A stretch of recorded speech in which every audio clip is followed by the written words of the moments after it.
रूस के राष्ट्रपति व्लादिमीर पुतिन ने भारत के साथ रक्षा सहयोग को और मजबूत बनाने की इच्छा जताते हुए कहा है कि रूस 5वीं पीढ़ी के स्टील्थ फाइटर जेट के विकास और निर्माण में भारत के साथ मिलकर काम करने के लिए तैयार है।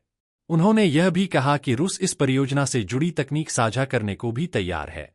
पुतिन ने बताया कि रूस ने पहले भी भारत के सामने इस फाइटर जेट कार्यक्रम में साझेदारी का प्रस्ताव रखा था।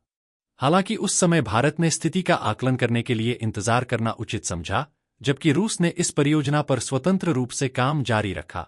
रूसी राष्ट्रपति ने कहा कि मॉस्को अब भी सुखोई 57 कार्यक्रम में भारत की भागीदारी का स्वागत करता है। उन्होंने कहा कि रूस ने इस विमान को स्वयं विकसित किया है, लेकिन भविष्य में इसके विकास और उत्पादन में भारत को साझेदार बनाने के लिए तैयार है। पुतिन ने फाइटर जेट कार्यक्रम के अलावा इंटीग्रेटेड एयर डिफेंस सिस्टम और उससे जुड़े अन्य रक्षा प्लेटफॉर्म के विकास में भी भारत के साथ सहयोग की इच्छा व्यक्त की। उन्होंने कहा कि दोनों देश रक्षा तकनीक और सुरक्षा से जुड़े महत्वपूर्ण क्षेत्रों में संयुक्त रूप से काम कर सकते हैं। भारत की विदेश नीति की सराहना करते हुए पुतिन ने कहा कि भारत हमेशा अपने राष्ट्रीय हितों को सर्वोपरि रखकर स्वतंत्र निर्णय लेता है और किसी भी बाहरी दबाव या आदेश के आधार पर काम नहीं करता।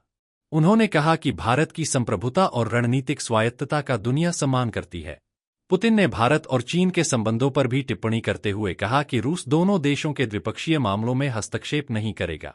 उन्होंने विश्वास जताया कि भारत और चीन सीमा विवादों सहित अन्य मुद्दों को शांतिपूर्ण और सौहार्दपूर्ण तरीके से सुलझाने के लिए प्रतिबद्ध है। इस बीच रूस की विमान निर्माता कंपनी यूनाइटेड एयरक्राफ्ट कॉरपोरेशन ने दावा किया है कि भारत भविष्य में करीब 200 रूसी विमानों की खरीद पर विचार कर सकता है। हालांकि इस संबंध में भारत की ओर से अभी कोई आधिकारिक पुष्टि नहीं की गई है।